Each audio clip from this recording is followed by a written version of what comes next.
reason I wrote it in the first place was because I just wasn't, man enough to come up to you and really tell you how I felt.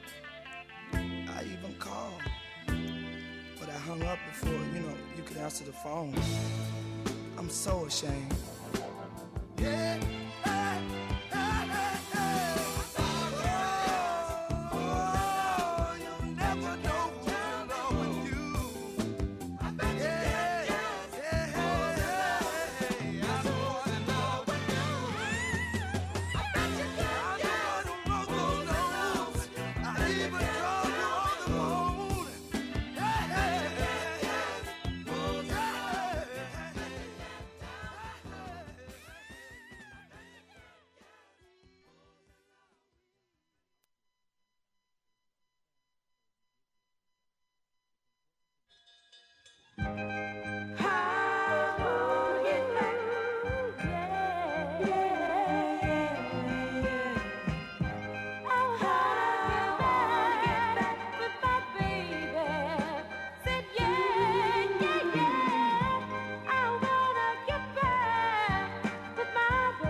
Greetings. Kimani. Greetings, how are you? Excellent. We want to make sure that we have the hookup, and we're going on the air within 1 minute. I sent you other instructions on the link that Mom can plug into the show, see it and hear it while it happens. I text that to you just now. I got it. Okay, so I'll give you a minute to hook that up with your mom, and then we're gonna put you right on the air. All right. All right. Stretch your mic out, Brother Lieber. And this is Grant Houses Community Radio. Okay. We're good. Go.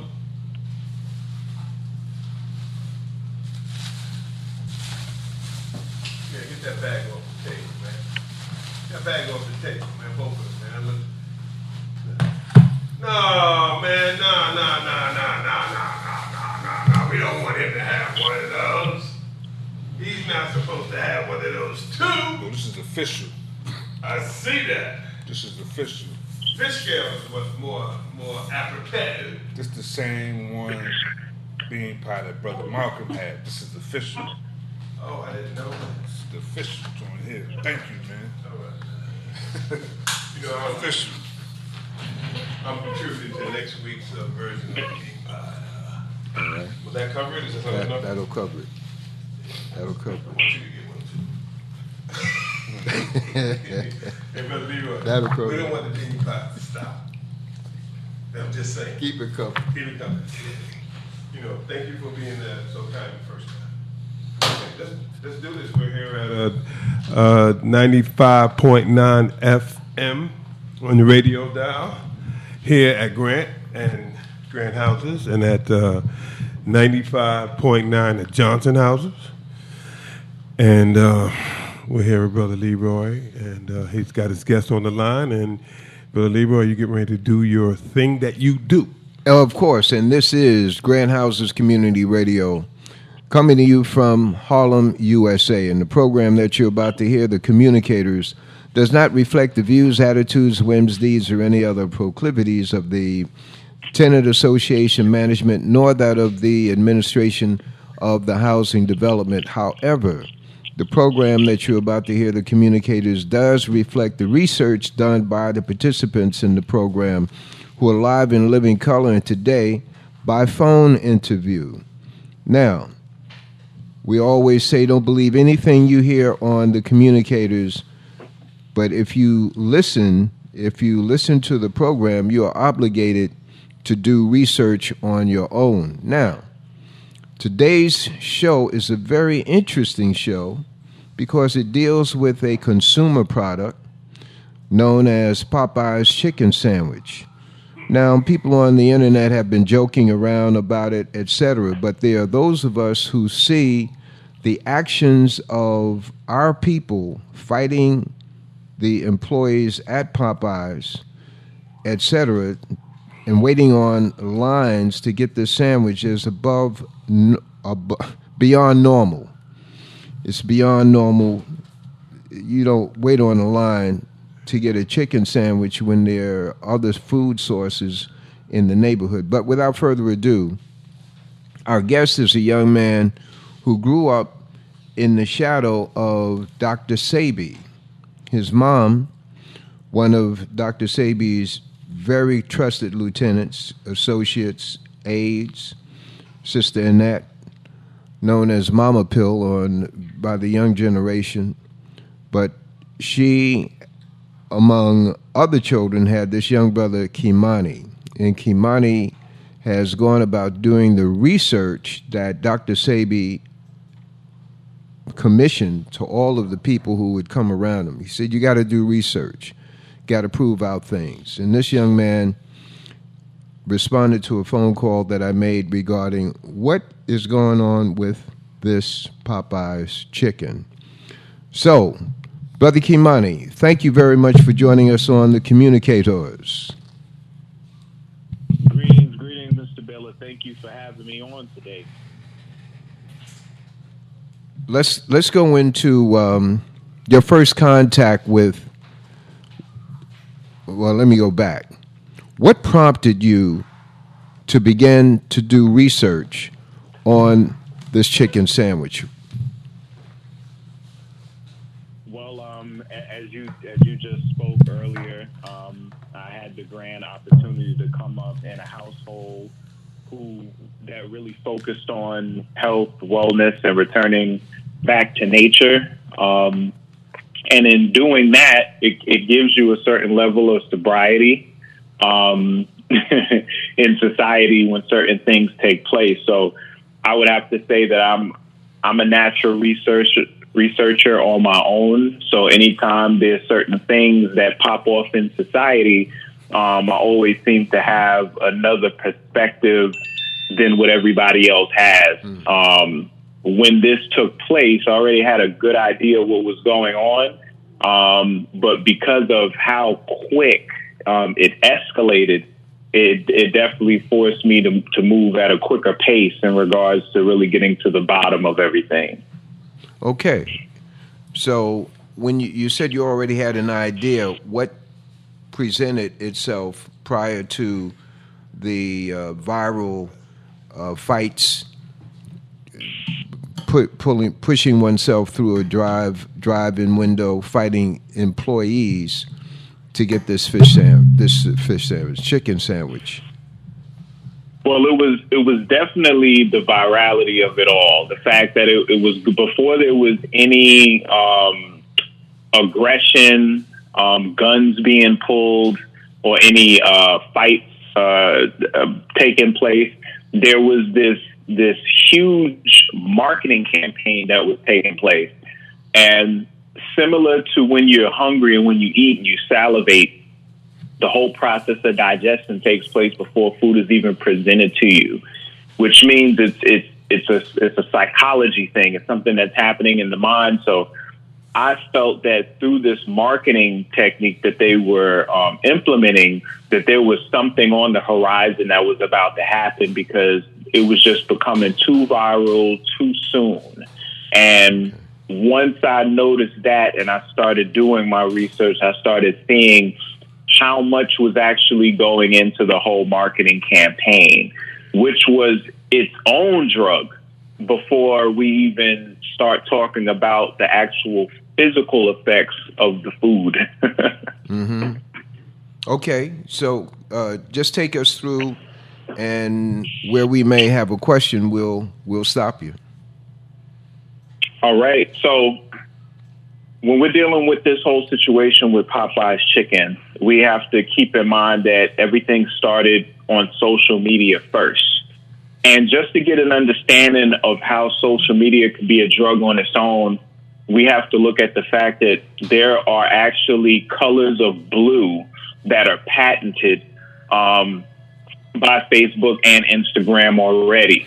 And the reason why there are patented colors is because colors play a huge role in our reality, our signaling, our metabolism, and just our overall well-being. Right. And we can all agree to that, because if you walk in a room that's painted white, you have a certain feeling. If you walk in a room that's painted red, you have another feeling. And with every other color that a room would be painted in, you would have a different type of vibration, a different type of energy. So color definitely affects us. Now, if you look up two papers, one is called a neural model evaluation and information virality, and the other paper being called the value of sharing information, a neural account of information transmission. These are two papers that were published that showcase the connection between the brain and social media posts going viral. And what it said is, if we can use a small number of brains to predict what large numbers of people who read are doing, it means that similar things are happening across people. The fact that articles strike the same chord in different brains suggests that similar motivations and similar norms may be driving these behaviors. Similar things have value in our broader society. So there's a whole study that's being taken place on the effects of virality, and that there's an actual algorithm in order to make certain things viral. So it was no coincidence that this promotion of this sandwich went viral. It was orchestrated to be viral. Okay, stop right there, Kimani. Yes. For the audience, there are young and not so young folks who will be viewing this, who are listening now and viewing. Just briefly, what does viral mean? Sure. Viral means that a particular post is having at least 1 million or more shares. Stop right there, Kimani. Yes. This is not because I'm learning, so I want to make sure everybody is in the loop as we go along. What's a post? And just give your piece again. All right. So if you have a computer or you have a smartphone, more than likely you're going to have certain apps, which is short for applications, on that computer or on that phone. Mm-hmm. One of the most popular applications that exist are Facebook and Instagram, as well as Twitter. These are all platforms that allow society to communicate with one another without actually being front and center and present. Okay. Same technology as the telephone. You know, at one point in time, there wasn't a telephone. You know, people were sending letters and ravens and things like that, or people were going in person, and then the telephone was created so that people can communicate over long distances. Then the internet was created so you can create email, which stands for electronic mail, that allows communication to happen instantaneously over long distances as well. Right. Well, now with our phones, we have the ability to have this email technology with us. But with these applications, it goes one step further, where there's this huge social platform that allows us to not just exchange specific business or personal matters, but actually things that we might share in culture, in music, in dance, so forth and so on. So Instagram is one of these platforms. You know, if you're thinking of a Telegram that's instantaneous, then you're talking about an Instagram. And this is something that might come in the form of fashion. You might be sending somebody a picture of some pants. It might be a news article. It might be some artwork. It could be a number of things, but it's not just shared between you and one other person. It's actually shared between you and the entire world. Okay. So you personally, if you want to share something on one of these platforms, then you would post it. Like when you live in New York, especially back in the 80s and 90s, there would be certain areas that would say post no bills. Right. And these were areas in the city where you were not allowed to put any posters or advertisement or anything like that up on the walls in order to sell anything or to promote anything. Well, they use the term post because post is exactly what you're doing. You're posting something. So on these platforms, as opposed to physically putting a poster up on a wall, you're creating an electronic post, a digital post that once you put that on your social platform, it is now able to be viewed by endless people across the planet. Got it. Beautiful. So that's what a post is. Now, when you make that post, you know, some of your friends might see it, 5, maybe 10, 15 people. However, if it's a very popular post where your friends decided to share it, meaning when they received it, they forwarded it on the same way if you get an email, you could forward the email. If more people like it and it becomes something where it explodes, meaning that the numbers of the people that it reached and the people that are continuing to share it continues to increase to the point where it hits 1 million views, 1 million shares, where 1 million, 5 million, 10 million people have viewed, shared, or responded to this post, that would be something that would be viral at that point. All right. And they use that term because when you have a viral infection, that's what happens inside the body. You have these viral bodies that infiltrate your system and they replicate within inside your cells to the point where one virus have now replicated over and over again. And now you have millions of viruses flowing throughout your body now. Got it. So you have this viral infection. So that's why they call it going viral. Very good. Excellent.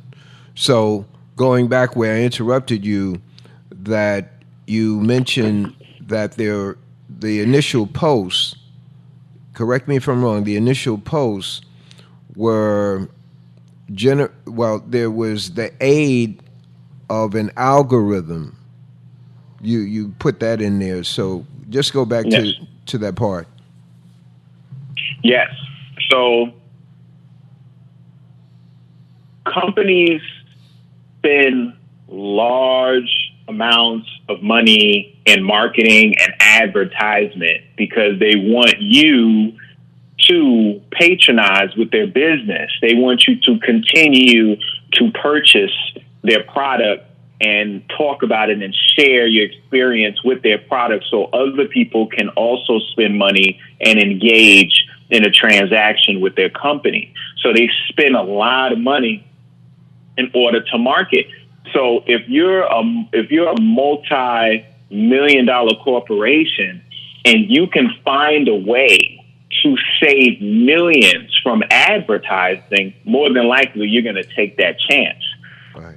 Right. With social media and the right tactics, you can create a huge marketing campaign successfully without even spending a dime, so to speak, because the only thing you have to do is create a situation where a post you make goes viral.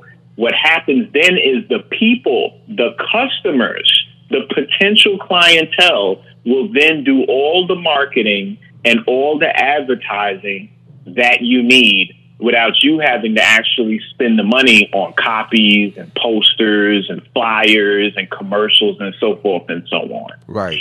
So this is exactly what happened with this company at Popeyes creating a post that had a very cryptid, I would say very cryptid like slogan in order to, one, create a certain impression on people's minds, and also create a situation where social media would get flooded with this post, and people will now create an appetite, so to speak, for this new product that's being presented. And in this case, we're talking about a chicken sandwich. Okay, so the posting was what?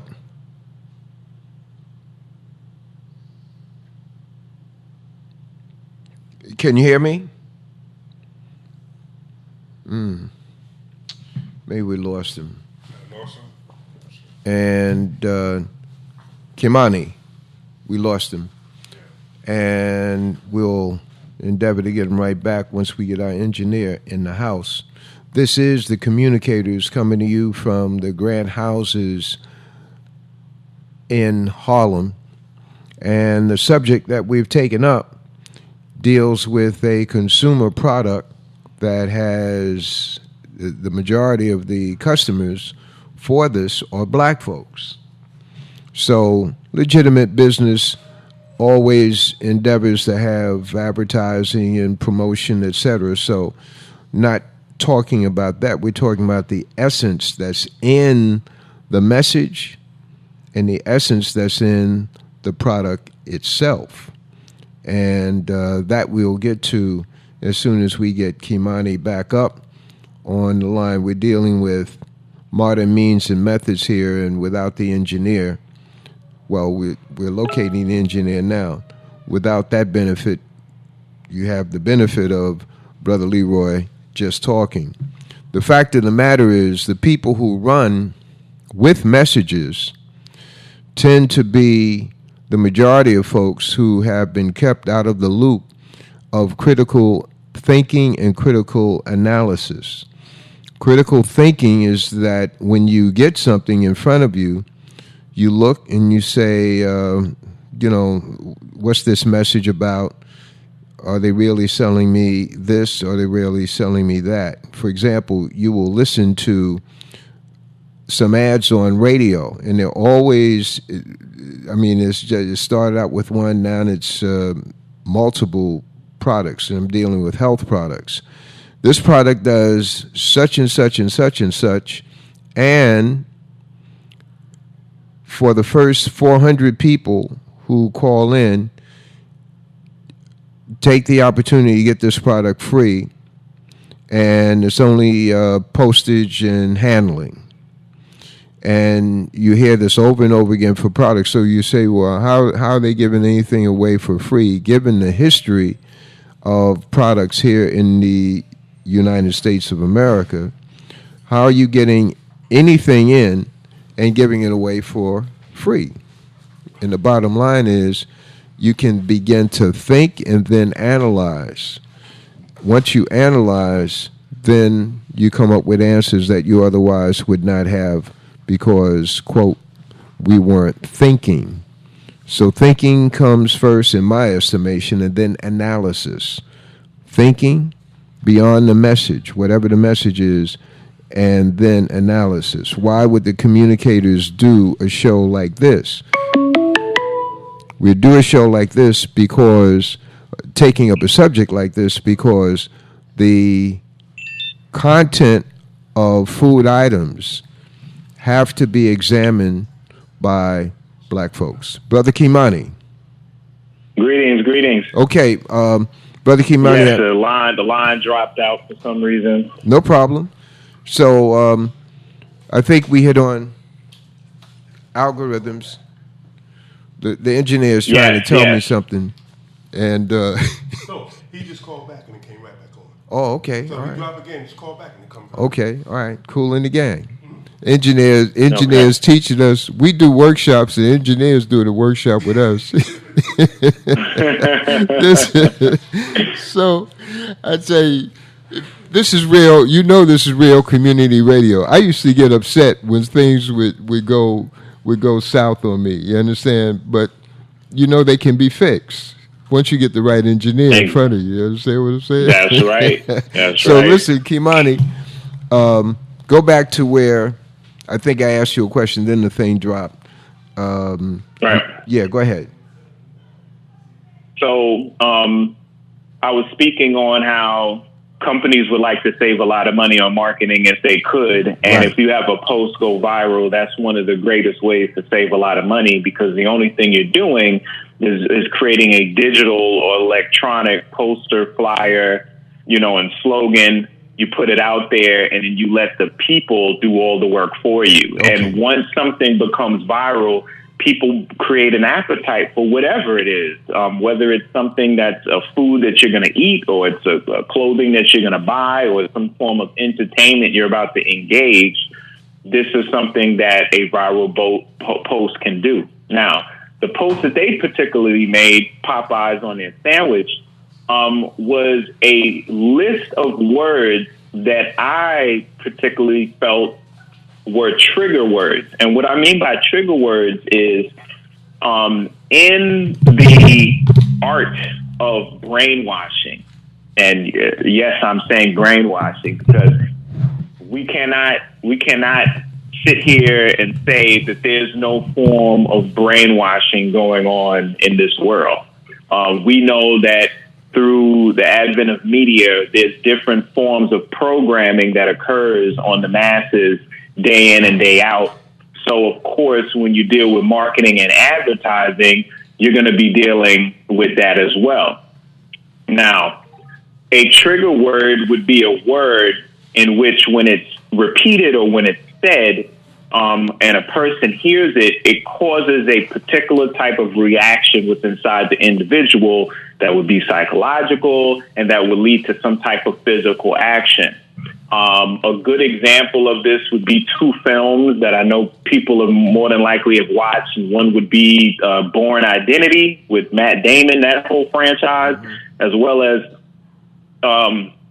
Captain America Civil War, for all the people that I know watch a lot of Marvel movies. Now, in Bourne Identity and this movie Civil War, you had individuals that were assassins that were sleeper cells, meaning that they would carry on their normal life and existence until they would receive a phone call in which the ring would have a certain vibration, or the call that they answer, someone on the other line would recite a list of words. And when these words were recited, this will cause some type of reaction within inside their psychology that caused them to flip from this upstanding citizen that they were when they were asleep to this assassin that will carry out this particular work that they were hired for. Now, when you find trigger words are usually solo words that are followed by a period, because each word is essentially a sentence in itself. It just has a lot of weight in each word that's recited. And to give you an example of these words that was inside of Captain America Civil War, because I don't remember the ones from Bourne Identity right now, but it was longing, rusted, 17, daybreak, furnace, 9, B9, homecoming, 1, freight car. Each one of these words meant something to this individual, and when they were all recited, it caused the assassin in the individual to come forward. Now, this post that they did for Popeyes was very similar, where it read chicken, brioche, pickles, new, sandwich, Popeyes, nationwide, so, good, forgot, how, speak, in, complete, sandwiches, I mean sentences. So off the rip, it's just awkward. It's just an awkward post, so there's obviously more going on in this post than just a list of words. And what this is a programming for people, for specific people, to react to this. So when this sandwich becomes available, they can run outside their door and engage in this experience. So, all right? so that was an element of pre-programming. That's right. That's right. Okay. Followed by other corporations, chicken corporations, that commented off of the post. So now there's kind of a post-war going on between Popeyes and Chick-fil-A. You see, so now you have a situation where people get to see a competition. And in America, folks love competition. With as much as everybody loves sports here, whenever there's opposing sides, no one takes a neutral ground. Everybody always picks a side. And you're usually going to pick the side that's more successful. Back in the day, if the Bulls were playing anybody, everybody was siding with Michael Jordan against the world, you know? So in this situation, Popeye's Chicken was the Michael Jordan. So everybody was going to rock with Michael. They was not going to rock with Chick-fil-A. Okay? Right. So now the minds of the people have already been manipulated. And to be honest, it was very tactical, because Popeyes decided to actually hire a small restaurant in California called Sweet Dixie Kitchen to debut their chicken sandwich 2 days before it actually debuted in any of their restaurants, so that the people that frequent through this little spot in California will get on their blogs and get on their social media platforms and start talking about how amazing this sandwich is. The irony about this small restaurant is the fact that they were in hot water with Popeyes, with the corporation Popeyes, because prior to them being contacted by Popeyes to do this promotion, so to speak, they actually were purchasing chicken strips from Popeyes and including them in their dish in their restaurant as though it was their food.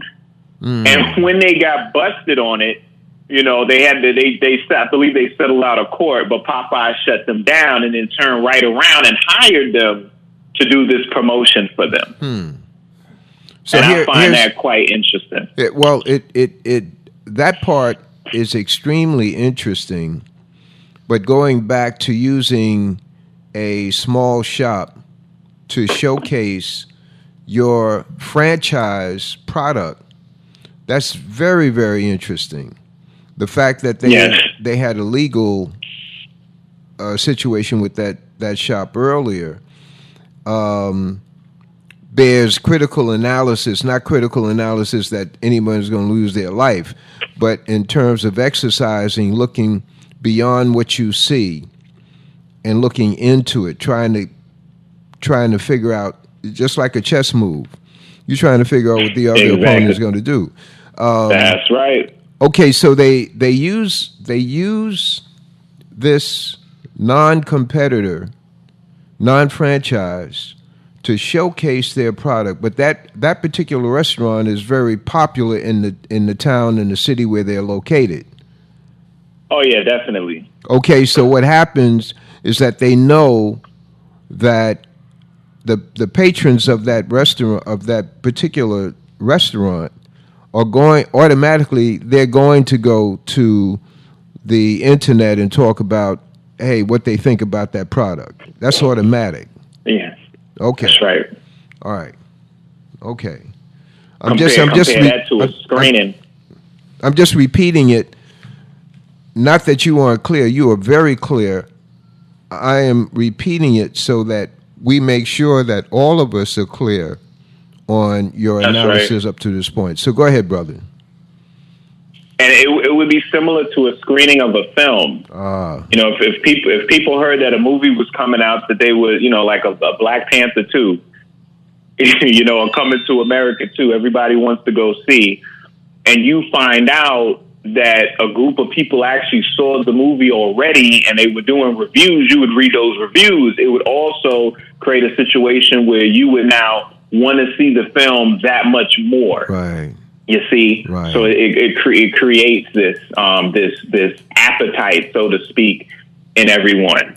Got it. So that's pretty much the digital technical aspect of this, and we have to understand that when we're dealing with social media platforms, We're only able to engage in these platforms through the medium of smartphones, tablets, and computers. If we're dealing with tablets, computers, and smartphones, we're dealing with blue light toxicity. We're dealing with a certain frequency of light that is emitted by these bidirectional microwave devices, which affect our health. In what way? In the same way that heroin or any other drug would affect you. There's already papers and studies that are published that showcase that cell phones, tablets, computers, that these social media platforms that we engage upon affect our brain the same way that a drug would. So a like, and let me explain what a like is. If I do make a post on Instagram or any of these social media platforms, I am hoping that whoever receives this post likes my post. And the only way I know is because they hit a little symbol of a heart. And that little symbol of a heart shows me that they like my picture. So now I can accumulate likes. And every time somebody likes a picture or shares a picture or comments off a post, that's a secretion of dopamine and certain chemicals in my brain. So now I create a addiction with my phone and these social media platforms to seek approval and acceptance through a society that is virtual and not actually real.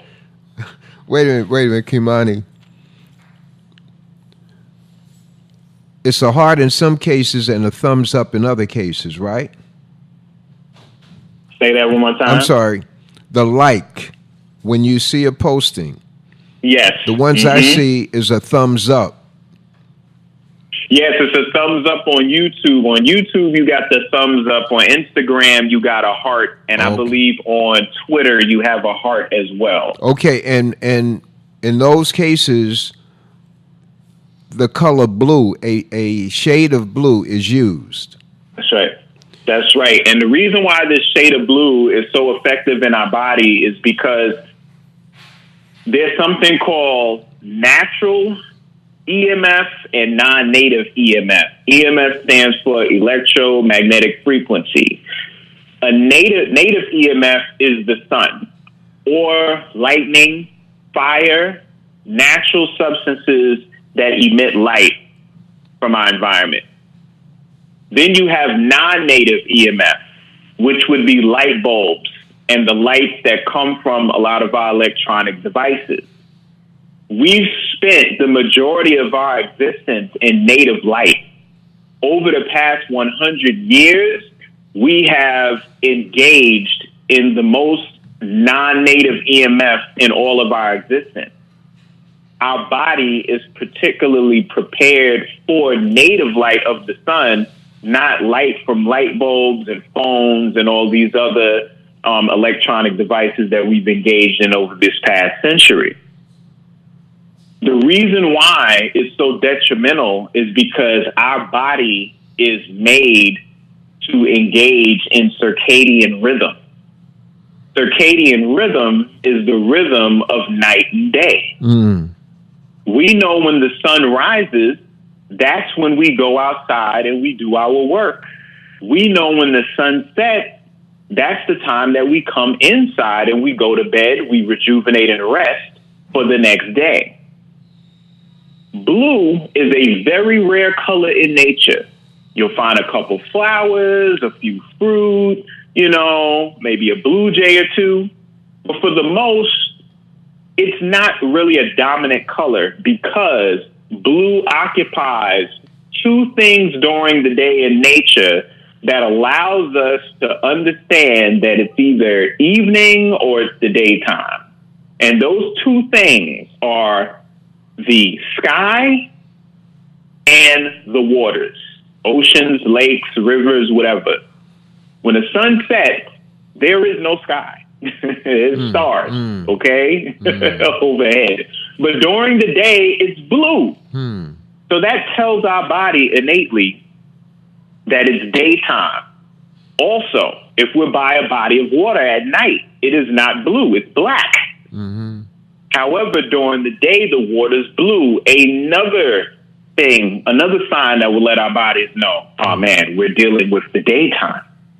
So, for a body that's based on circadian rhythm, and blue being a color that denotes day, that means when you get bombarded with large amounts of blue color when the sun is down, what you're doing is you're telling and informing your body, your metabolism, your entire system, your genetics, that even though it's 2 a.m. in the morning, it's really noon.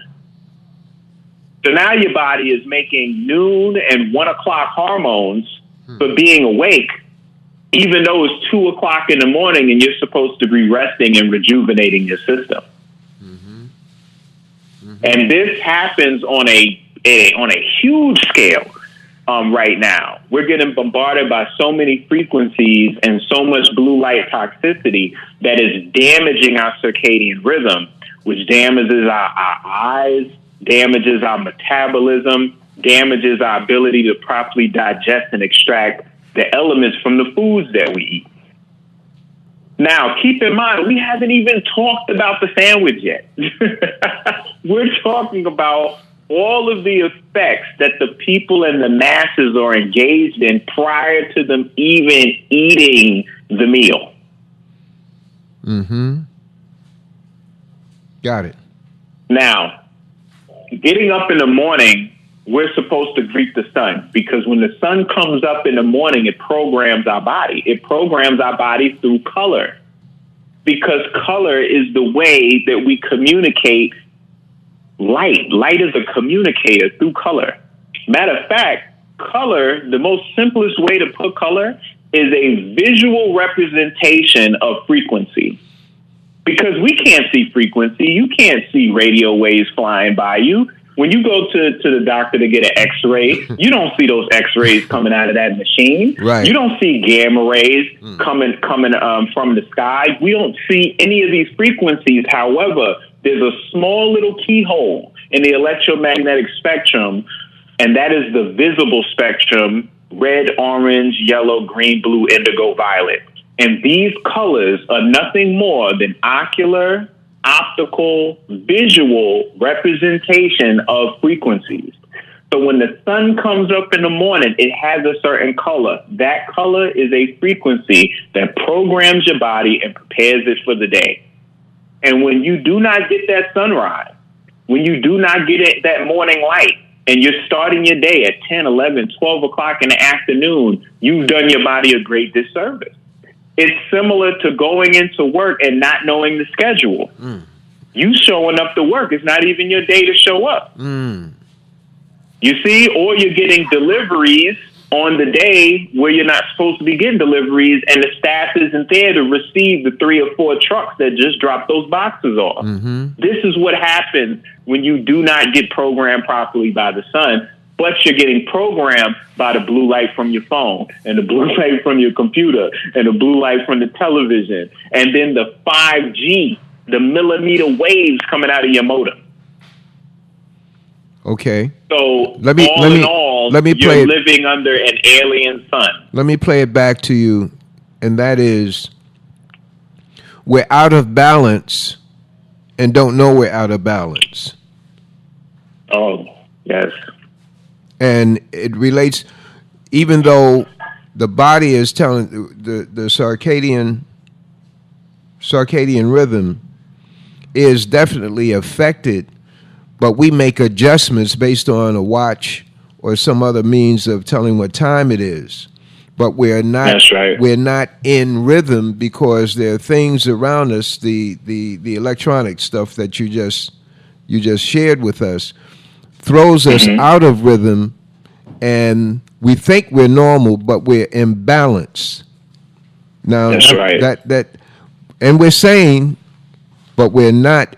Okay, you can tell when you're back in rhythm is when you go to the countryside or you go to the beach where there's non-electronic things, and you feel different. It's not just that you got a vacation, but you're out of the realm of things that throw your body out of rhythm. That's right. That's right. Okay, so That's right. When you're in nature and you're walking along the beach, your feet are pressing upon sand. Sand's made out of quartz crystal. Quartz is piezoelectric, which means mechanical pressure applied creates electricity. That's why you can walk down the beach for miles and not break a sweat, because you're actually grounding to the earth. Wow. And becoming a circuit charging energy through your body. The shore that comes up and hits the sand and creates this mist and effervescence of vapor, that's called the Lennard effect. The Lennard effect is when you have mist of flowing water, it creates a large abundance of negative ions. Negative ions is energy. So you get charged just from the mist of the water crashing into the rocks. okay, You see, so when you're in a natural environment, your body's able to tune in with said environment, and you're able to properly flow. Everything's able to work, not against itself, but along with everything, be in sync.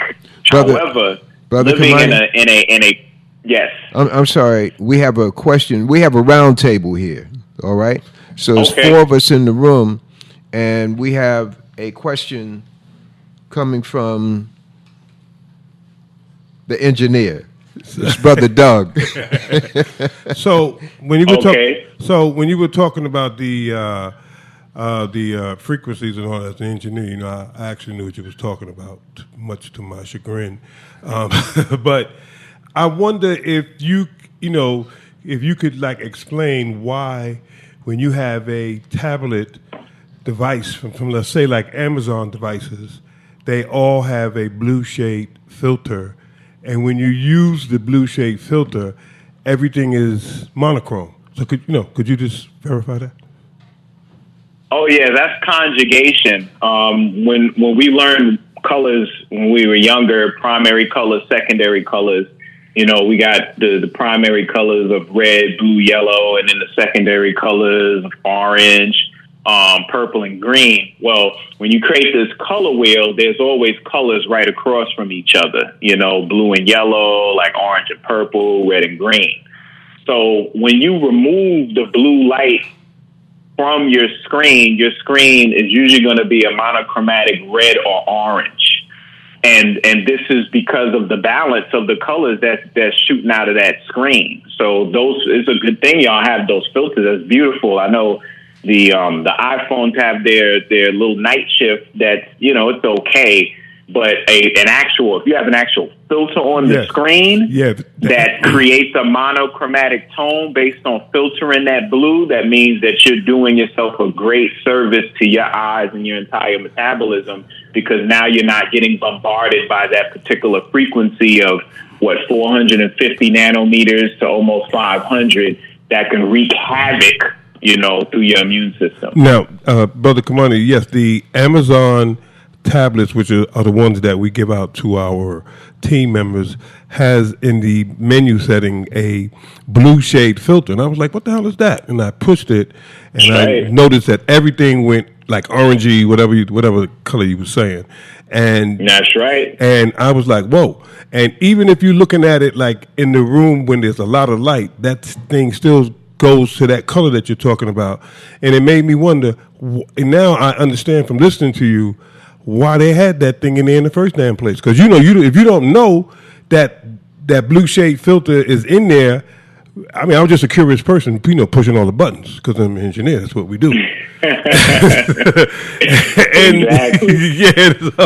And so when I saw the big difference, I was going, what the hell is the blue shade? It made you immediately start thinking about blue shade, and you're the first person, and maybe Brother Leroy could actually get you to come back when you do come talk about this some more, talk about it like you're talking to like some third graders.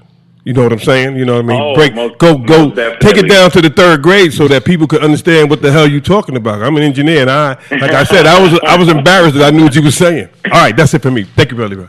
So So thank you, Brother Doug. You know, in the teachings of the Honorable Elijah Muhammad, it says Allah will raise you up a witness bearer. So here's Kimani giving his presentation, and here's Doug saying, wait a minute, what's this, blah, blah, and they just coincide. So regardless of where the listeners are in their scale of understanding or knowledge, just that impromptu, but we call it God-given validation of what Kimani is talking about is right on time. So where we're at in this interview, Kimani, and this is the communicators coming to you from Grand Houses Community Radio, based here in Harlem, and in studio, along with myself, Brother Leroy, is Sister Nellie Bailey, is Brother Rick Young, and Brother Doug, the engineer. That where we're at right now in this presentation is the context in which the message is about to be given on this chicken sandwich. The context being the environment of the internet, of the tablets, of the Androids, the smartphones, and of the computer. That's right. Okay. That's right. And we spoke of another film that kind of showed what was coming in the future. We brought it up the other day. It was called Kingsman. Yeah. And in this film, they had a situation where somebody was manipulating a signal in the cell phones so that when the cell phones emitted this particular frequency, it would force the masses to become exponentially aggressive to the point that they wanted to kill each other with their bare hands. Mm-hmm. And they actually showcased this scene in the film a few times where the frequency kept getting emitted and shut off, and folks would relax and then they would resume to trying to rip each other's heads off. Mm-hmm. So we have to understand that a post is a frequency, okay? Mm-hmm. A viral post can represent that frequency, that tone, to be emitted out and received to the masses, and they can get affected by that energy, by that frequency that was made. Okay, so that's just one part of it. That's the virtual, viral, social media side of this whole crazy situation that took place. Okay, hold on, Kimani. You just brought up the Kingsmen sending out a message, and Brother Doug has another question. Well, okay. So when you was talking about the Kingsmen and that they had a frequency, all you have to do is go back to the Manchurian Candidate and remember that was all triggered by the telephone, by the vibration and the ring of the phone, and the Manchurian guy kicked right in. So this has been around. This has been around. This technique has been around. That's what I'm saying. Oh, yes, definitely. That's what I meant when I was speaking on the brainwashing, and I was talking about Born Identity and Captain America Civil War with the Winter Soldier. All these examples have to deal with trigger mechanisms, okay, that cause reactions in individuals and their psychology, and they end up performing actions that sometimes they don't even have any recollection of. They were pretty much hijacked mentally. And when we get deeper into 5G, I know I'll come back on the platform to go a little deeper into this, but the millimeter wave technology of 5G is exactly that. It's a technology where suggestions can be forced into your mind. You'll hear voices and a number of things based on these frequencies from this 5G technology that's about to happen. Brother Kimani, I want to add on to what Doug just brought up about the Manchurian Candidate, and correct if I'm wrong on this, but at the very basic level within our communities, New York, whatever city, whatever location we're in, the ice cream truck. Oh my gosh! Am I right on that? That's programming and trigger.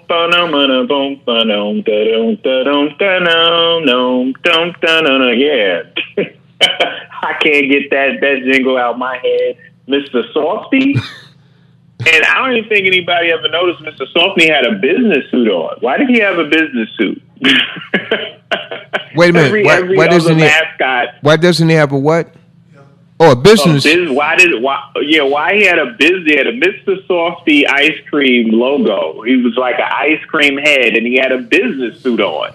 And I'm like, everybody else who's a mascot for children and candy, they were always, an animal or a clown or, something childish and fun.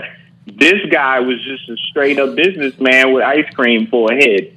Hey, Brother Leroy. We got another question. Brother Lee, there was I don't want to rain on anybody's parade, but there's a cartoonist that does a famous cartoon, and he is also a hypnotist, and he was one of the first guys that came on the air that said that Trump was going to win because Trump was using hypnotist techniques by saying very simple things over and over again, which is what Mr. Softy and all that's about. It's the same little melody over and over. We're going to build a wall. We're going to build a wall. We're going to build a wall. We're going to build a wall. Same simple things. And this guy came on, and people was he wrote. It's called Dimwitty. I can't think of the name of the cartoon. It's famous guy, rich white guy, and he was using, and he was in the Army intelligence, and he was using his background of how they use these different techniques. And the Army and the Army is one of the biggest people up there, because remember, they're moving large groups of people and all this other stuff. But he was saying, he got on the air and started saying, hey, this guy's going to win because he's using these hypnotic techniques. He said, I'm a trained hypnotist, a licensed hypnotist. This is what he was saying. He said, and he's using the same stuff. And everybody's going, I didn't know what he's talking about. And of course, he got backlash after Trump won. I just wanted to sideline, as my kids say, what Kamani's saying.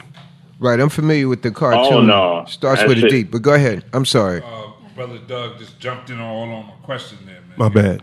That's some engineer stuff, man. Kamani, I'm loving the things that you're teaching. Very, very interesting. What I wanted to ask you was, when are you going to start teaching these marketing classes? I want to sign up for your marketing class. I'm serious, man.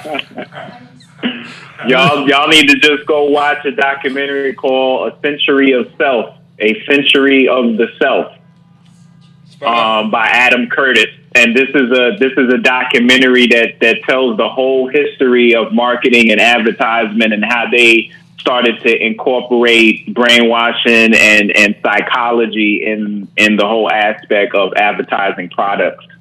What's the name of it again? A Century of the Self. A Century of the Self. And you said by Adam Curtis. Adam Curtis is the director.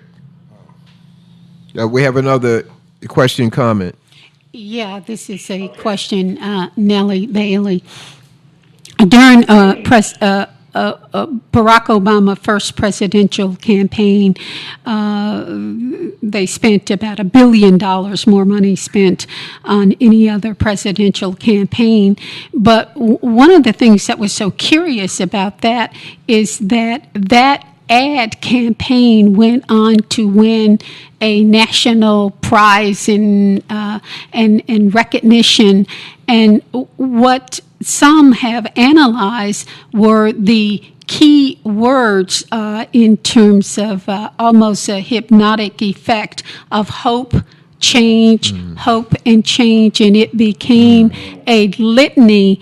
And because the folks who ran him, I think, were concerned that his hue would be the major factor that they had to overcome. So therefore, they engage in this carefully crafted marketing campaign, and it was the use of words interchangeably. Sometimes they roll into one.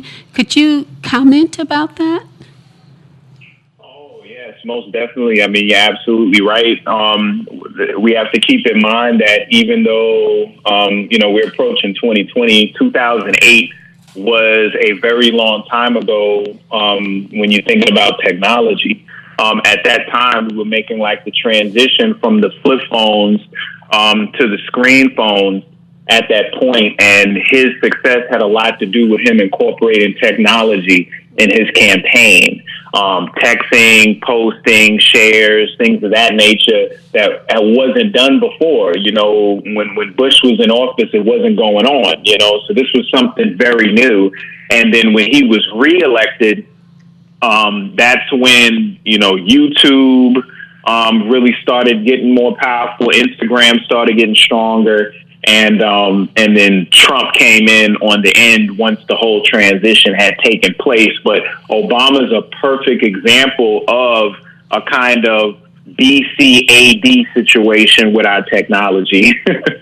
You know, I even remember when Bush made it a point to get rid of all the analog televisions and made the whole digital switch. You know, and then right after that happened, then Obama came, and the technology was actually used for him to get elected. You know, that was one of his greatest strengths. And my second question is in terms of the government, the U.S. government seeking control of the narrative, what goes out to people, what they hear, how it is interpreted. More and more, the government, the Pentagon in this case, has drafted plans to control this narrative. As a matter of fact, there was something recently introduced as to how the government is going to, in the devices and concepts that they're going to use to seize control of this narrative. And more it is, as Noam Chomsky said, manufacturing consent, but even more so in this revolutionary or revolutionized technology that has an amazing and unbelievable impact on public consciousness. Could you comment about that? Well, yes, the whole thing with these social media platforms is it's one of the best ways to get people to voluntarily give up all their private information. Exactly. And the technology of the cell phones is also an opportunity for everybody to voluntarily record and be surveillance on themselves and others. So we've always talked about an all-seeing eye. The smartphone is the all-seeing eye. You know, we're recording, taking pictures of everything, and even when we're not using our phone, it's still recording us. You know, it's still picking us up. The phone is a bi-directional device, so the same energy that's coming out of it is going into it as well. It's two ways. Yes, I definitely agree. I was going to speak on the Hegelian dialectic. You know, when you're dealing with a situation where you want somebody to do something and you know they're going to be resistant and you don't want to fight, then you create the Hegelian dialectic of problem, response, solution, where you introduce a problem, people react to said problem, and then miraculously you have this solution that really is what you wanted to do from the jump. But now, because of it being a solution, the people ask for it, they want it, they suggest it, you know, and that's the situation we're dealing with right now, where everybody's voluntarily giving up all their freedom and their rights and their livelihood, so that, you know, these people can have quite the profile on everyone. Kamani, this is the engineer guy again. You know, when you mentioned the phone, I've been a proponent of that. The phone is way more than that. It's more like people don't realize that they have a machine in their pocket or pocketbook. And that device, that machine, does what you're talking about and even way more. And if people really wanted to not have that device, because that device is being tracked 24 hours a day, because there has to be a way so that it can ring wherever you are. So therefore, it has to be tracked. But if you go into your phone, into the settings, and turn off the mobile settings, you're untrackable. You turn off you turn off the Wi-Fi.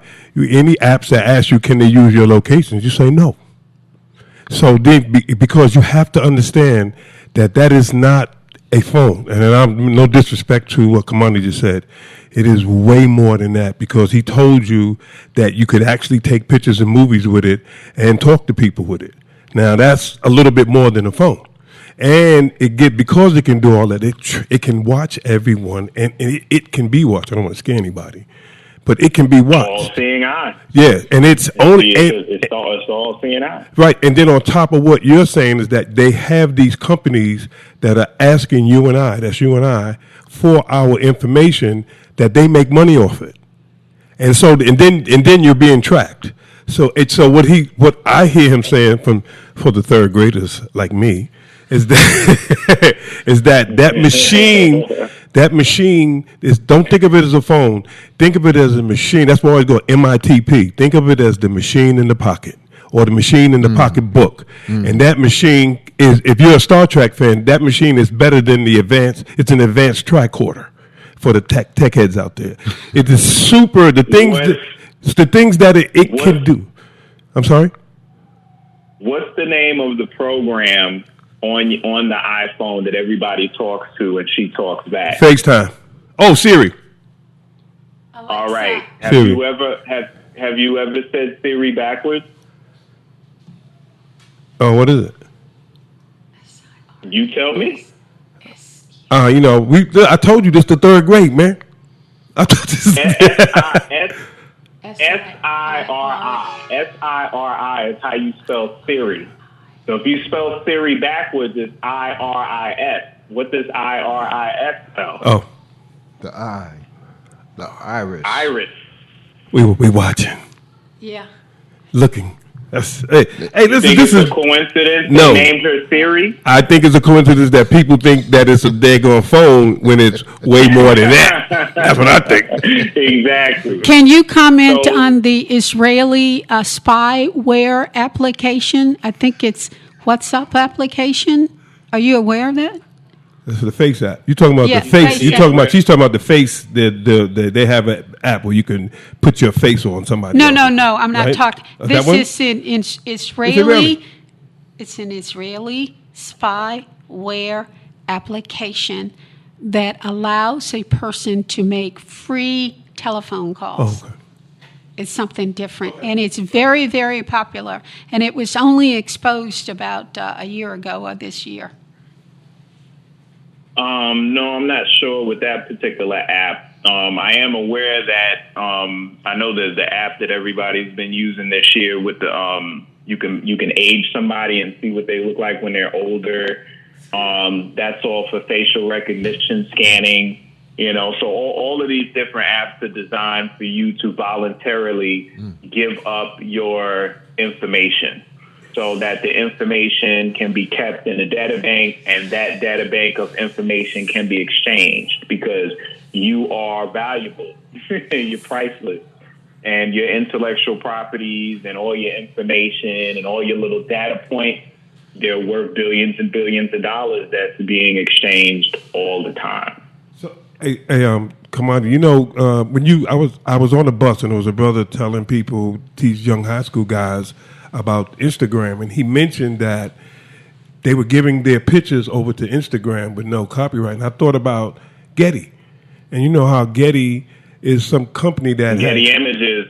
Right. Mm-hmm. Can you just They watermark all that stuff. Can you let us third graders know what happens when you're giving your pictures away for free without watermarking them like Getty? Because I don't think people know about Getty.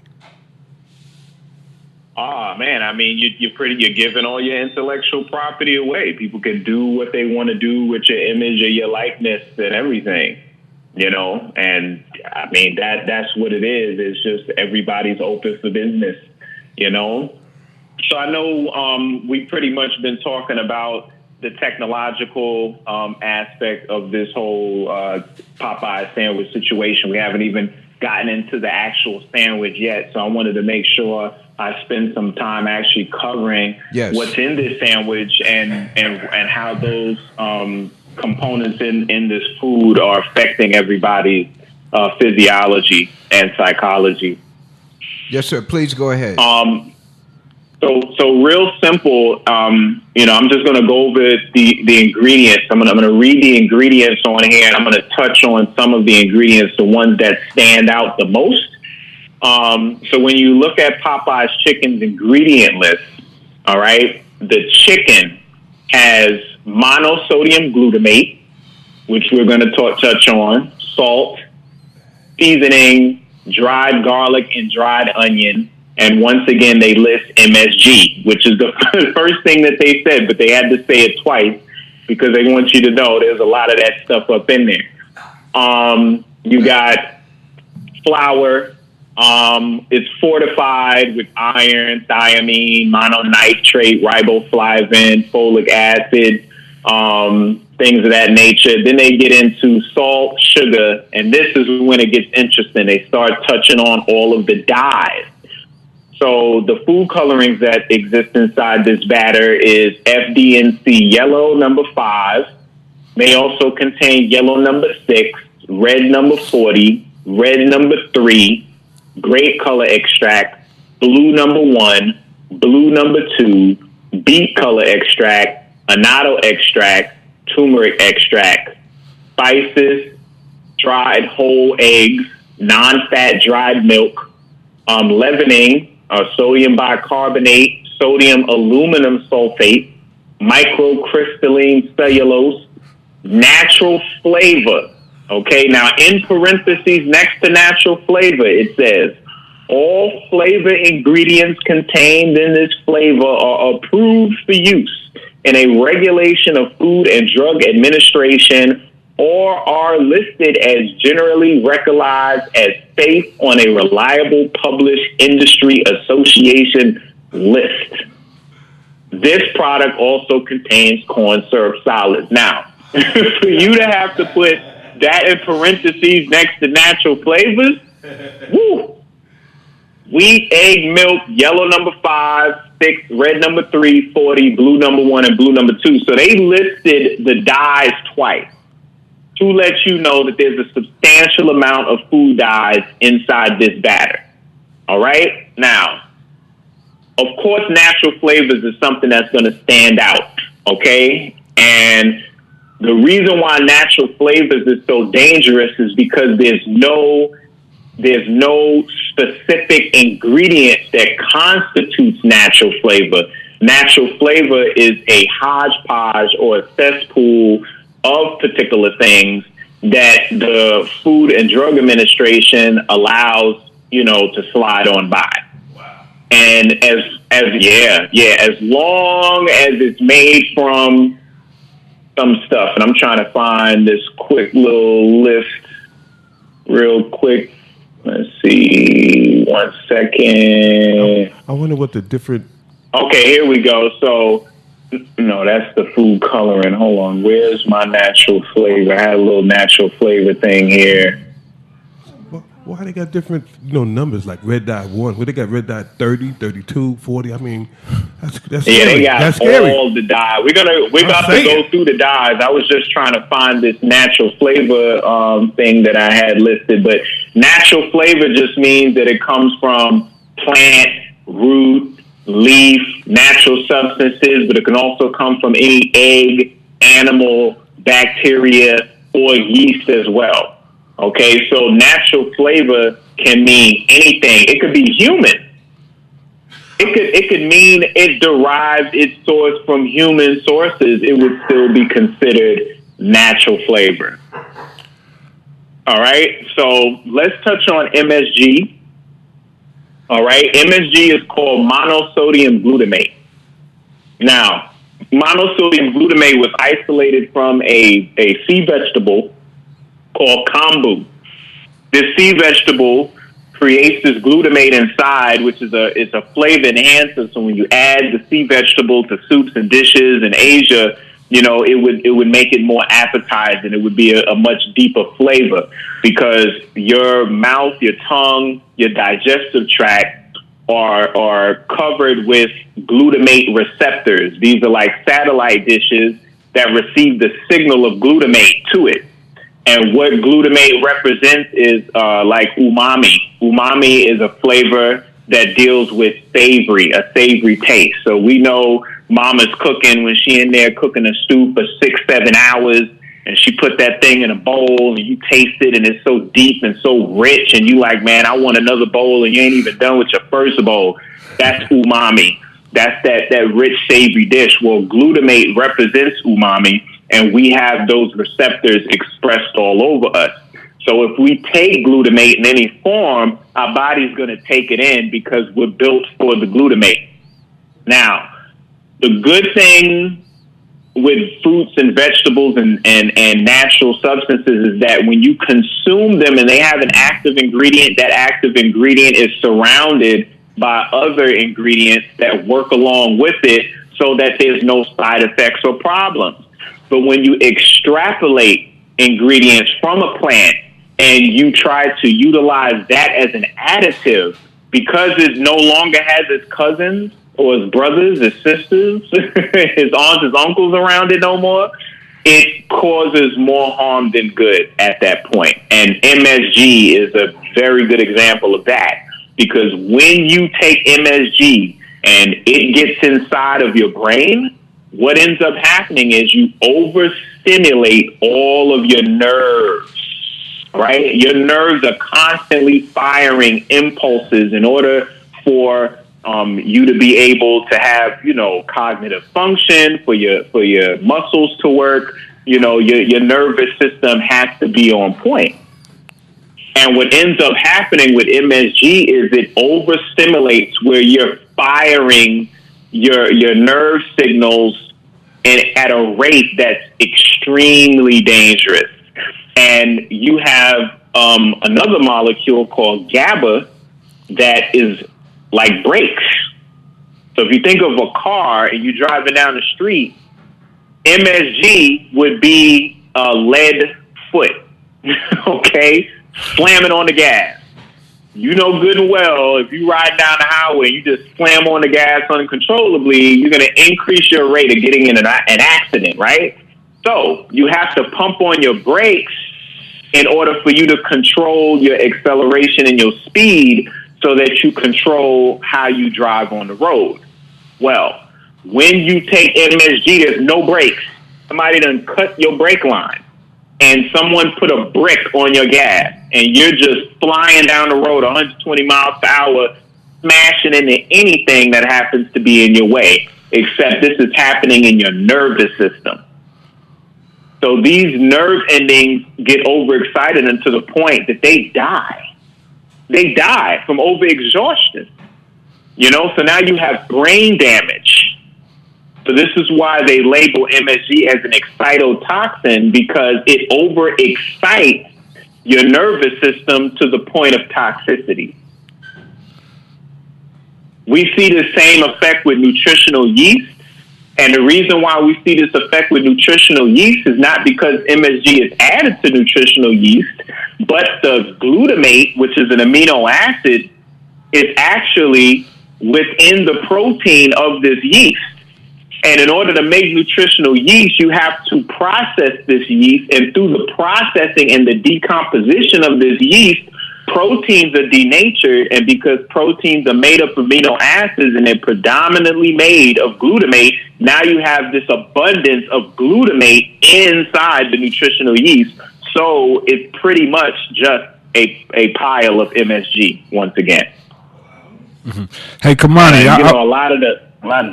Hey, Kamani, I would like you to break this quote down for us. Tell me what you think about this quote. Stand guard at the door of your mind. When you hear that quote, Kamani, what becomes present for you? Say that one more time. You said stare guard. Stand guard. Oh, stand guard. At the door of your mind. Oh, yeah, most definitely. You better have an ADT up. You can't just let anybody walk up in your mind. Yeah, I'm with that. I'm definitely with it. We have to stand guard at the doorway to our mind, because our mind is very, very fragile. It governs our reality. And if it's compromised, then that means we're going to become a puppet or a medium for anybody else's intent and what they want to do. We're going to be a puppet. So you have to stand guard, and you stand guard by being aware of all these things going on. I make sure it's a point that I really understand the human body and I understand nature, because I feel no matter what's going on in the world, if you have an understanding of those things, then you can help yourself and you can also pay it forward to help others. Brother Kimani, within the context of what you had just shared regarding monosodium glutamate and its effect on the mind, that saying would fit appropriately for a person who's buying a product, a processed product, on the marketplace or going to a Chinese restaurant. Yes. Chinese restaurant, you automatically know that they're using monosodium glutamate. And having myself been to a wholesale operation, picking up some items, I saw people who run black restaurants getting bags of monosodium glutamate also. So That's right. we have, I'm right on that, right? And most definitely. so the thing about monosodium glutamate as an excitotoxin, that can lead to you being irritable. Is that correct? Oh, yes, most definitely. Irritable, rashes, headaches, migraines, because you got to think there's a fire going on in your brain that you can't put out. It only goes out once it burnt everything up. So now you have this toasted, you got these toasted neurons inside your body. Yeah, you're going to have damage control. And another dangerous aspect about the MSG is, Chinese food syndrome. Everybody knows about Chinese food syndrome. You walk in there, you get yourself, a number 20. You eat the number 20, and 20 minutes later, you need 2 more number 20s. And it's like, why do I need 2 more meals if I just ate a full meal? Well, the culprit in this situation is called leptin. Okay, leptin is a molecule, all right, that your body produces that creates the sense of satiation, which is satisfaction. You see, we're supposed to eat until we end up getting fulfilling a nutritional requirement. Once that nutritional requirement has been met, that in sense is satisfaction. However, the leptin receptor that sits inside of your hypothalamus, the same place where your paraventricular nucleus sits at, which is over your sympathetic nervous system, which covers adrenal fatigue, these two mechanisms sit right next to one another. And leptin receptors, all those receptors in your hypothalamus, are extremely sensitive to blue light toxicity as well. So between MSG and the technology, you are neutralizing your leptin. And in neutralizing your leptin, you don't have a gauge to dictate if you've had enough of anything. So that is why right after you consume your first Popeye's chicken sandwich, you thinking about getting 3 more. Right. Let's keep going down the list of ingredients in terms of what ingredients. All right, so now that I talked about MSG, I'm going to go into the next heavyweight inside this ingredient list that is definitely the culprit because it works synergistically with the MSG, and that is the food dyes. Okay, we're talking red number 40, red number 3, blue number 1, blue number 2, yellow number 5, yellow number 6. Okay, now, red number 40, buzzing in the head.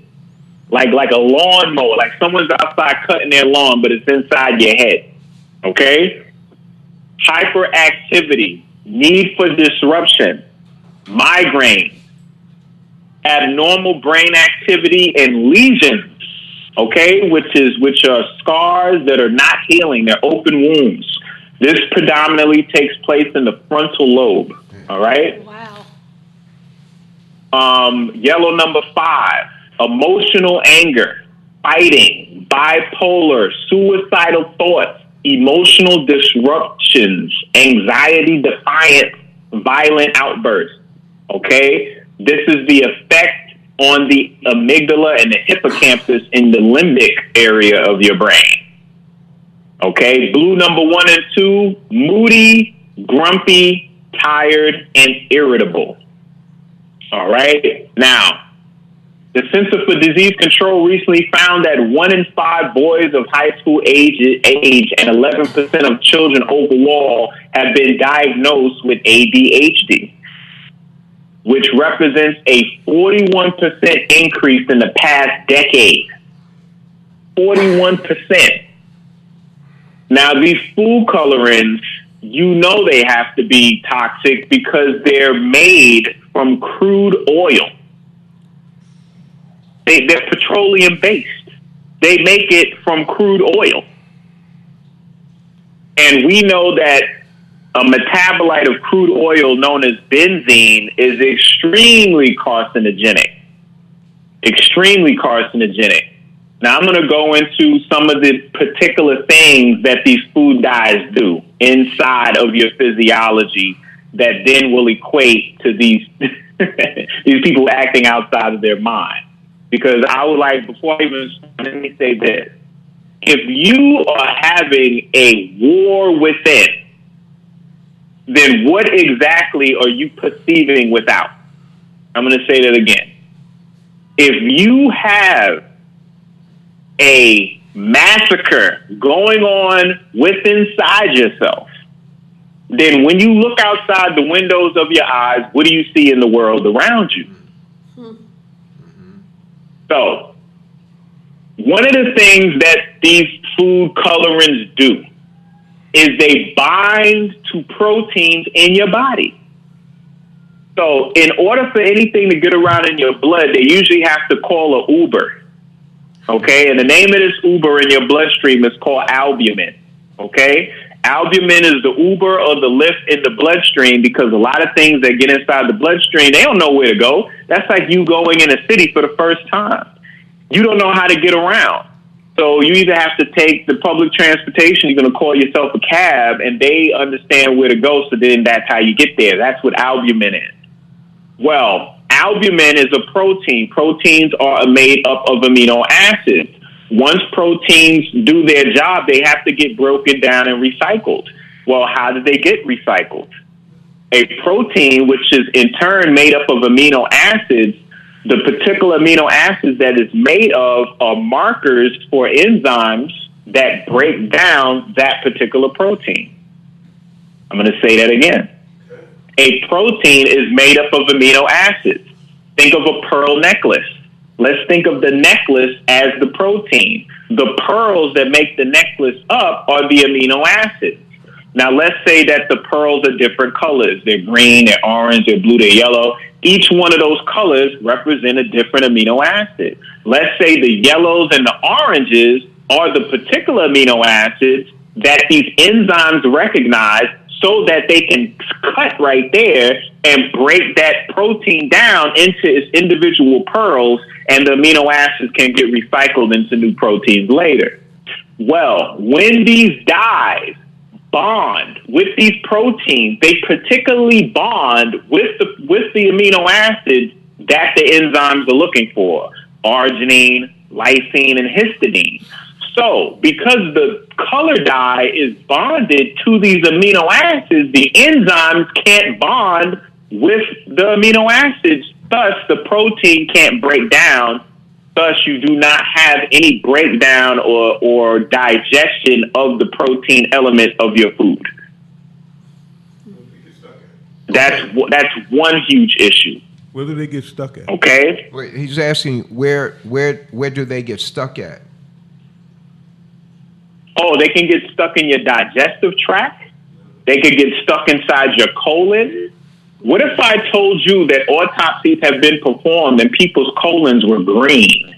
Wow. You told us. People's colons were blue. You open somebody up and they look like a Skittle inside. So these dyes also have the ability to bond with other proteins such as hemoglobin in your red blood cells. What does that mean when it starts bonding with your tissues? Well, now white blood cells are going to recognize your tissue as a foreign agent. Now you have an autoimmune disease. Damn.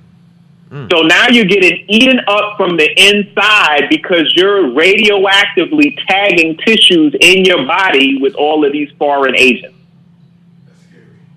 So even though we're told that the food industry has people in the Food Drug Administration float between the food industry and the Food Drug Administration. So even though you have a FDA that's stacked with industry people, they have to put the ingredients on these processed foods. Definitely. Because they're saying it's in there, we're telling you what's in there, and if you eat it, that's on you. Yes. However, it's a little different here in the States and over in Europe, because here in the States, they're blocking a lot of the research. So the FDA is pretty much saying, yeah, we're having a couple little issues with it, but not enough where we have to say that you have to put a warning label on the package. See, in Europe, they have to put a warning label. They have to specifically say contains carcinogenic ingredients, may harm you, proceed at your own risk. But they don't have to do that here in the States. Okay, all right. So go ahead, continue with the ingredients. So a failure in oral tolerance, meaning that the minute that this dye or these mechanisms enter in your mouth, you have an inflammatory response. Interference with digestive enzymes, which means if you're interfering with a digestive enzyme, then you're interfering with the process of digestion. Digestion is a process where you're extracting and assimilating the energy of the sun, the nutrients, so that your body can stay healthy and stay in optimum well-being. So if you suspend the act of digestion, you're not extracting and assimilating any of the nutrients that's inside the food you're eating. It's just going to pass, which means you invested a great deal of energy of digestion without getting any net result. Or you just invested $5,000 inside of a business, and now you owe $7,500 because it was a bust. Okay. Enhanced intestinal permeability. What does enhanced intestinal permeability mean? Leaky gut, Crohn's disease. There's a degradation of your microvilla, your intestinal lumen, okay, which is the inner tube of your intestines, is covered with finger-like projections called villi. Right. Villi increases the surface area of your intestines so that you can absorb way more in a small amount of space because of those little things. I always couple it to microfibers on a washcloth.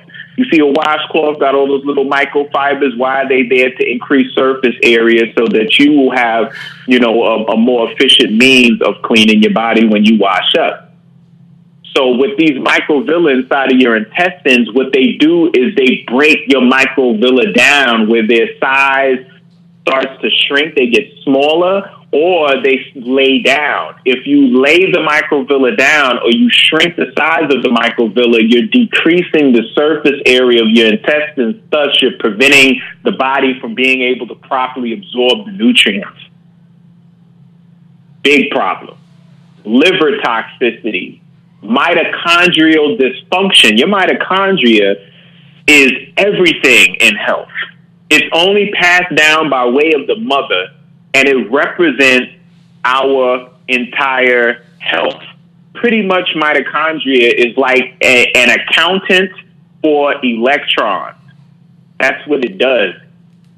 It's the reason why we breathe oxygen is to give that oxygen to the mitochondria, and the mitochondria in turn makes water and ATP, which is our energy. So if you have a dysfunctional mitochondria, I always compare mitochondria with a woman, and I compare our nuclear cell, our regular cells that make up our body, with a man. And the reason why is because the mitochondria is only passed down through the woman, and it governs everything. if the mitochondria is not happy, then the cell is going to be sick and there's going to be inflammation. So just like with the woman, if you keep the wife happy, you keep your mama happy, your auntie, your sister, whoever you living with who's a woman. If you keep her happy, you take care of her, man, that house is going to move smoothly. But if you drop the ball with her, then you are not going to be living in a comfortable environment. Food immune reactivity, hypersensitivity, atopic dermatitis, allergic rhinitis, asthma, and angioedema, which is swelling, neurobehavioral disorders, interference with neurotransmission, and reproductive abnormalities. These are all the listed things that take place through the consumption of the food colorings. Now, food colorings, it only takes about 30 milligrams, okay? It only takes about 30 milligrams in order for you to get a reaction from food coloring. A child who eats 2 cups of Kraft macaroni and cheese, a bag of Skittles, and 8 ounces of an orange soda is consuming 102 milligrams. That's 4 times the amount that causes a reaction. Now, that's 1 meal in a day to a kid, you know? So you talking eating, first of all, they list the dyes twice in the ingredients, meaning that there's obviously a lot in there. I would assume there's probably about 100 milligrams of dye inside the sandwich alone. And every time you're eating one sandwich, you're eating 4 times the catalytic amount of an allergic reaction. So if you have 10 sandwiches, you know what I mean? You're eating that's a gram. You're having a whole gram. You're eating a whole gram of food coloring. And if you take, if you take a gram and a half of food coloring and put it in an Olympic-sized pool, you'll color the whole pool yellow. So what does that do inside your body? It's 98% water. Wow. You're nothing but water. And yellow. Man. So go to the addictive factors that might be present in a product like this. Well, the MSG is already an addictive factor because by suppressing leptin, right, you're going to create a craving, one, and then you're going to also create a situation where you feel you need to eat more, so you're going to constantly want more, so that creates an addiction, all right? The food dyes being able to bind to proteins and cross all these barriers, that's going to create an addictive mechanism as well. As I was listing the different things that the different dyes do when I was talking about the buzzing in the head. When I spoke about blue, I said moody, grumpy, tired, irritable. Green, manic, hyper, euphoric. Yellow, number 5, emotional, anger fighting, bipolar, suicidal thoughts. Each one of these colors gives you a different type of reaction. And these reactions coincide with your systems that deal with addiction. Now, I sent you a article in regards to opioids finding their ways into the food.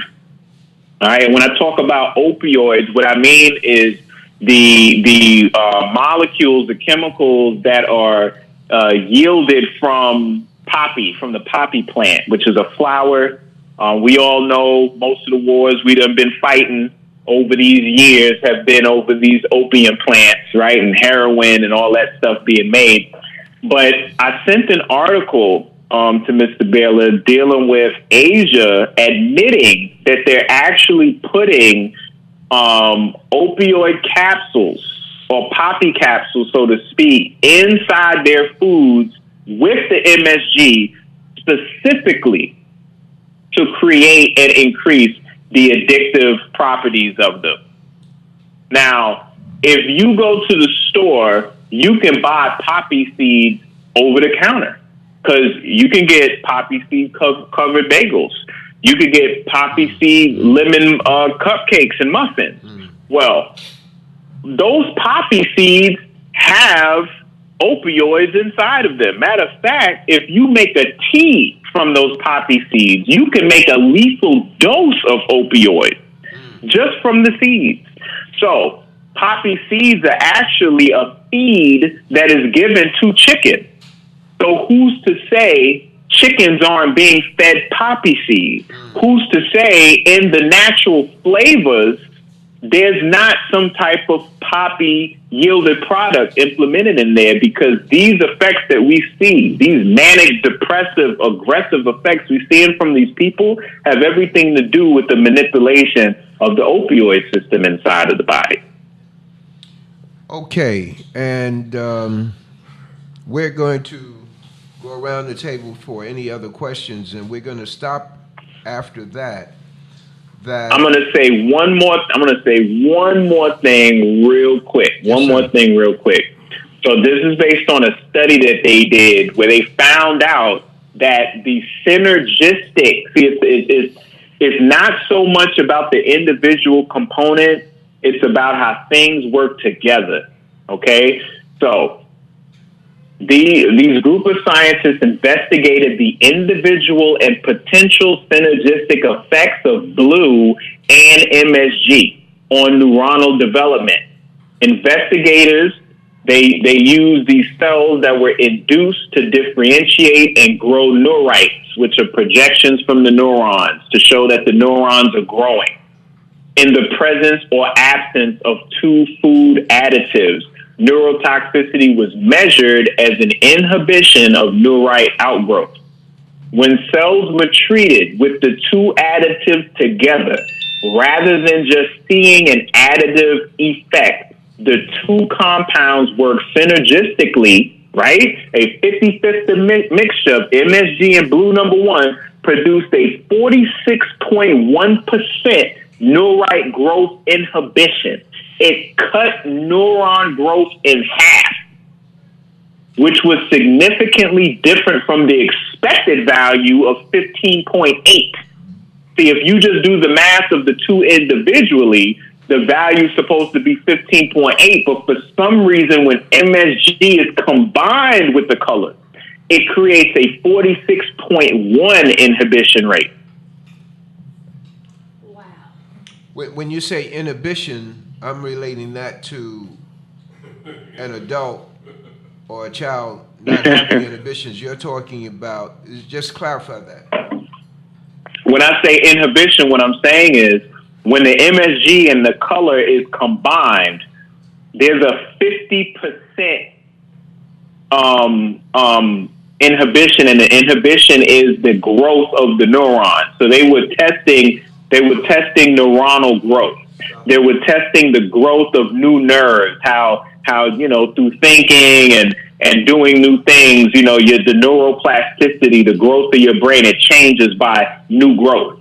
So they were implementing chemicals to see, okay, how can we stop the growth? How can we slow down or inhibit this growth?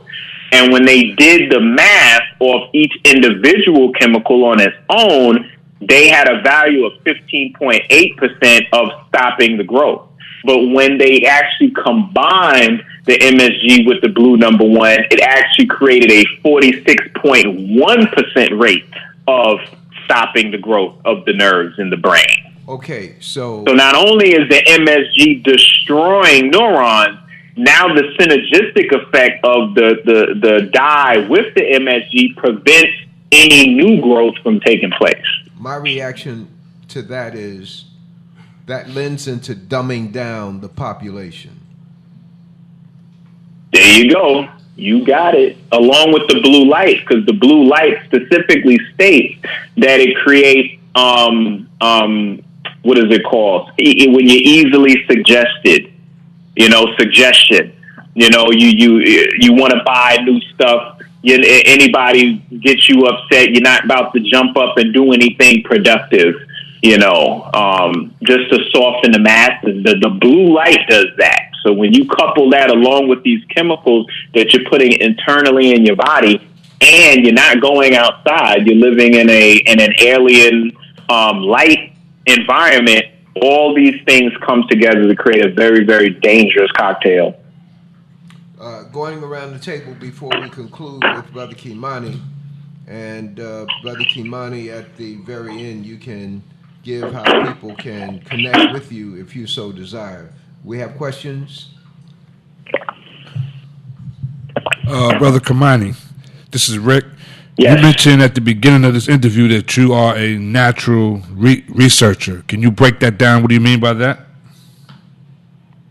Oh, when I said natural research, I just meant innately. I just always want to get to the bottom of things. I've always been that way. My father's that way. My mother's that way. I've always been around people that like to get to the bottom of things. And I'm a Scorpio, and Scorpios always want to know how everything works in and out. So I would have to say that's part of it as well. Could you pass that gene or that blue pill or red pill over here, that natural researcher pill? You need that. Thank you. Thank you, brother. Okay, Sister Nellie, you have a question? No, Comment? a comment, a very brief comment.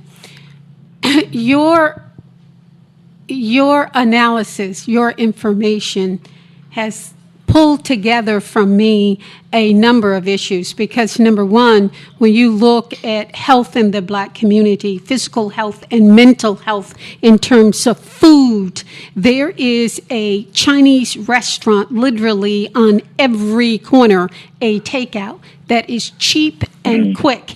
And when you looked at, when we recognize the cumulative effect of this on our population, our working class population, mentally and physically, in terms of behavior, in terms of the issue that only recently we have begun to deal with in terms of mental health and what's going on, particularly with our young people. And it's, I think we should record this and pass it out to as many people as possible. But it's this cogent presentation has hit so deep on the issues that are plaguing our community, and the that of healthy minds and healthy body, even with our children, and just MSG.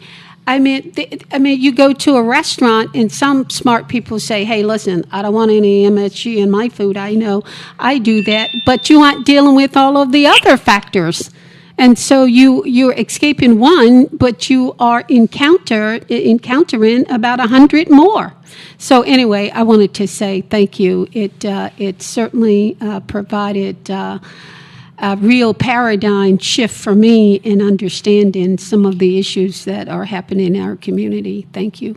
Oh, wow. Thank you very much. I appreciate that. Come on, Brother Leroy used the term exotoxins. Excitotoxins. Excitotoxins. Excitotoxins. Yes, right. I want to just go on record that I learned something today, and I now understand about what is happening to some of the leadership in the country. They have excitotoxins, and they've proven it. And like Nellie Bailey, you have now became president, made that present to me, that's what's going on around in our country. People are suffering from. What's that again, Brother Leroy? Well, it's excitotoxin. Yeah, they got from that. Various ingredients. Excitotoxicity. The excitotoxins is all over the place with some of the people who are in charge. They got excitotoxins, and I'm happy that you can explain that. And remember, one thing that I left out is that it's a cumulative effect. Remember, I said 30 milligrams is a reaction, and that's just from the dye. I gave an example of one meal that the average American kid eat, and that thing has over 100 milligrams in there. But when you're eating throughout the day, most people are not cooking their food. So they're eating something in the morning that has dyed and MSG in it. And just because it doesn't say MSG doesn't mean it doesn't have MSG, because MSG actually comes under a whole list of names. You got hydrolyzed vegetable protein, you got sodium caseinate, you got autolyzed yeast, you got whey protein, you got natural chicken flavoring, soy protein concentrate. All these different names mean MSG. And if you're constantly eating things breakfast, then you're going out for lunch and you're eating that, and then you're going out eating this for dinner, and then you're snacking during the day. Well, those milligrams is adding up to grams and turning into ounces, you know, and eventually you have a very fatal dose of chemicals inside your body. And this is why these people, because this is what this whole talk is about. Brother Baylor wanted to know, why are we acting outside of ourselves? And that's what the dosage amount of all these chemicals are doing, in addition to the electromagnetic radiation. Okay, we're living in a time that we never lived before. Okay, the amount of millimeter waves and microwaves that are in flux in our environment, they weren't here 40 years ago. Okay, when Dr. Sebi was speaking on the radio to the people helping New York in the 80s over the crack epidemic, there wasn't really too many microwaves bouncing all over the place at that time. We had a different physiology. We had a different genetic structure at that time. We're in a whole new world. Right. We're literally in a microwave, because between the sky above us that's bouncing all the microwaves back, and the population density that increases. Remember, as the population density increases, everybody in that population has a phone. Each phone represents 5G. So you have to multiply that 5G. What is that? When you say you're talking 30 billion cycles of frequency hitting you at one time from one device. And you multiply that by millions of people in a city, and the next city isn't too many miles away. So you have this heat being built up. We call it global warming. We think it's carbon emissions. No, it's microwaves. We're doing it with these phones. You see what I'm saying? That's where all this heat is coming from. So you create this temperature situation, because temperature always plays a role in chemistry. You know, when you implement temperature, things change. So this color and the MSG, that's one thing. But then when you implement the frequencies from the phones and technology, that creates a whole nother problem. We're getting a double whammy, Kwan. But Brother Kamani, if you care to give how people can connect with you, do that now. And if not, you know, you can do it. We'll come back like the Bourne Legacy. So, Brother Baylor has been referring to me as Kamani because that is the name that was given to me by my mother. However, in social media, I'm known as KT because that's my initials. It's Kamani and Thomas. So when you put the Kamani and the Thomas together, those initials are KT. And my brothers gave me a title called the Arch Degree because they're known as the twin pillars, and they were like, I complete them. So it was like, you the Arch Degree, you know, and then together we create a doorway, the threshold, so to speak. So I'm known as KT the Arch Degree, and I'll spell it nice and slow.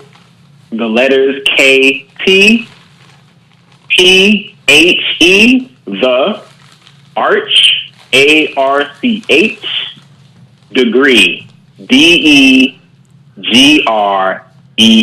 KT the Arch Degree. The reason why I'm giving you that name is because that's who I am on Instagram. That's who I am on YouTube. If you want to go to my website where my products are, my herbs and tonics that I assist in, you know, giving people some nutrients, you would do ktthearchdegree.net.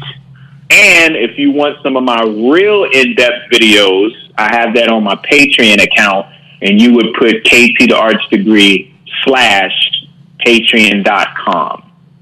So those are all my platforms where you would find me at. Videos, I'm all over YouTube. I've been doing videos for years now.